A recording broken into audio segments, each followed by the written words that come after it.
Namaku Retno, usia 27 tahun sekarang. Tapi kejadian ini terjadi waktu aku masih kelas 2 SMK.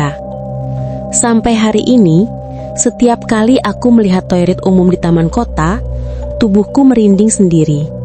Bukan karena joroknya, tapi karena aku pernah melihat sesuatu yang menurutku bukan manusia lagi. Waktu itu malam minggu, sekitar jam 9 malam.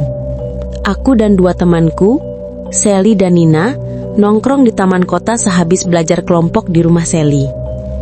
Taman itu sebenarnya ramai kalau sore-sore, tapi kalau udah lewat jam 8, yang tersisa cuma beberapa pasangan pacaran dan orang-orang yang lagi olahraga kecil. Aku ingat benar, malam itu anginnya dingin dan pohon-pohon trembesi di taman goyang halus kayak ada yang lewat di antara mereka. Lampu taman juga cuma sebagian yang nyala, beberapa berkedip kayak mau mati. Kami bertiga duduk di bangku dekat kolam kecil sambil ngobrol apa aja. Sampai tiba-tiba perutku mulas. Aku ke toilet bentar ya, kataku sambil bangun. Toilet? Jam segini? Langsung komentar Nina sambil melotot. Toiletnya horor tau Let, tambah Sally. Aku cuma ketawa kecil. Mules woi, bentar doang. Jujur waktu itu aku gak kepikiran apa-apa. Aku cuma tahu toilet umum di taman kota itu memang agak tua dan lampunya remang. Tapi kupikir, ya masa cuma buang air sebentar aja takut. Aku berjalan sendirian. Setiap langkah makin jauh dari lampu taman dan suara obrolan orang makin hilang. Toilet umum itu letaknya agak terpencil, di dekat area permainan anak yang sudah ditutup malam itu. Pintu kayunya warnanya sudah pudar, dan di atasnya ada papan bertuliskan toilet wanita. Begitu aku buka pintu, aroma lembab langsung membuatku sedikit mual. Lampunya redup kekuningan, kedip-kedip, pelan. Di dalam ada 3 bilik toilet, 2 pintu tertutup, 1 terbuka. Di sisi kiri, ada wastafel yang kacanya pecah di sudut bawah. Aku masuk ke bilik paling ujung karena pintunya yang paling bisa ditutup rapat. Baru beberapa detik duduk, aku dengar tok, tok, tok. Ada suara dari bilik sebelah. Awalnya aku kira ada orang lain, tapi aku sadar waktu masuk tadi gak ada suara apapun. Lagi pula, suara tok itu bukan seperti orang mengetuk, lebih mirip sesuatu jatuh pelan. Aku pasang telinga. Diam. Aku coba mengabaikannya. Tapi saat aku berdiri mau keluar, suara itu muncul lagi. Tok. Tok. Tok. Pelan, teratur seperti hentakan kaki. Aku membersihkan diri cepat-cepat dan keluar dari bilik. Suasana makin aneh.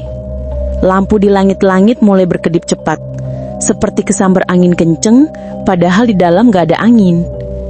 Aku keluar dari bilik dan aku lihat bilik di tengah, yang sebelumnya tertutup, sekarang terbuka sedikit. Aku berhenti di tempat. Rasanya jantungku langsung berhenti berdetak. Pintu bilik itu bergerak sedikit, seperti ada angin. Padahal tidak mungkin ada angin dari dalam. Aku mencoba berani. Halo? Ada orang? Tanyaku setengah berbisik. Tak ada jawaban. Aku maju sedikit ke arah pintu itu. Tapi saat aku baru melangkah 2 langkah, pintu bilik bagian tengah itu krek, membuka perlahan sendiri. Aku langsung mundur 1 langkah tanpa sadar. Dari celah pintu terlihat kaki, tapi bentuknya salah. Kulitnya pucat seperti dibalut sesuatu, dan lebih menyeramkan, ujung kakinya tidak menyentuh lantai, menggantung 1 atau 2 jari di atas ubin.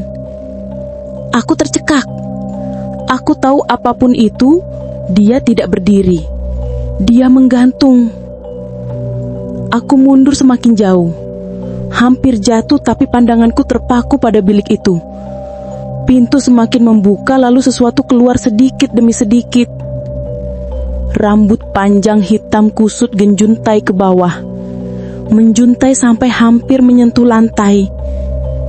Sesosok tubuh perempuan berbaju putih lusuh menggantung tanpa menyentuh tanah. Wajahnya menghadap ke bawah, tidak terlihat jelas, tapi ada suara lirih seperti seseorang terisak. Aku kaku. Suara isaknya makin lama makin jelas, seperti orang yang menangis sambil tertahan napasnya. Tapi suara itu bukan suara manusia normal, lebih berat, lebih pecah, seperti ada dua suara bercampur. Aku ingin lari, tapi tubuhku tidak mau bergerak. Lalu, perempuan itu mengangkat kepalanya perlahan. Sampai hari ini aku tidak pernah lupa wajah itu. Matanya besar sekali, memerah, seperti bukan mata manusia. Bibirnya sobek di dua sisi, membuat wajahnya seperti sedang tersenyum lebar, padahal jelas-jelas itu luka. Kulit wajahnya keabu-abuan seperti kertas basah. Dia menatap langsung ke arahku. Suaranya berubah. Bukan lagi tangisan, tapi tawa. Hihihi. Pelan, pecah, menggema di seluruh toilet. Lampu di atas langsung mati total. Gelap. Aku menjerit dan berlari sekuat tenaga, menabrak pintu keluar sampai terantuk dahiku. Aku tak peduli. Aku terus berlari ke arah taman, tidak menoleh sama sekali. Retno, kenapa?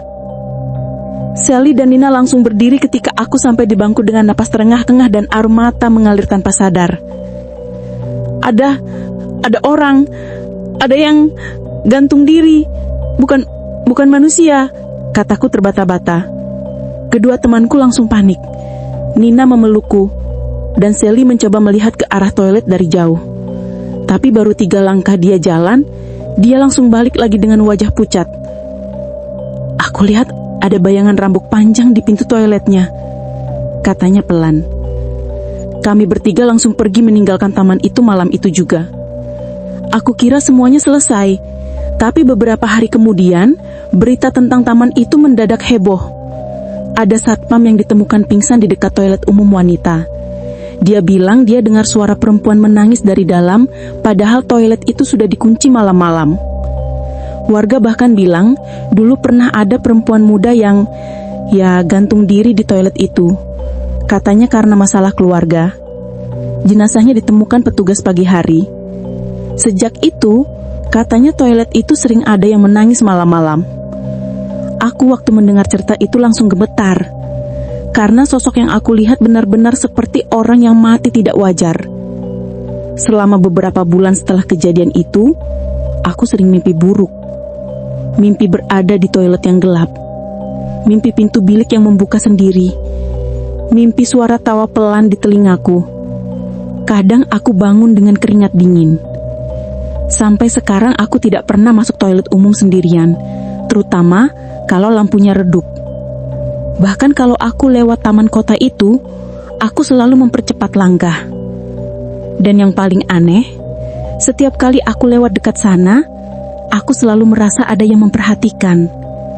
Seperti ada seseorang yang masih bergantung, menunggu, ingin ditemani, atau mungkin ingin mengajak. Aku tahu banyak orang bilang cerita ini cuma halusinasi karena suasana gelap dan pikiran takut. Tapi aku yakin apa yang aku lihat bukan bayangan atau ilusi. Sosok itu ada. Sosok itu nyata. Dan sampai hari ini, aku masih ingat dengan jelas bagaimana matanya menatapku. Seolah-olah dia marah aku melihatnya. Kalau kamu main ke taman kota malam-malam, jangan pernah ke toilet umum yang lampunya redup itu sendirian. Karena kadang yang terlihat kosong, sebenarnya tidak benar-benar kosong. Dan yang menangis di dalam, belum tentu manusia.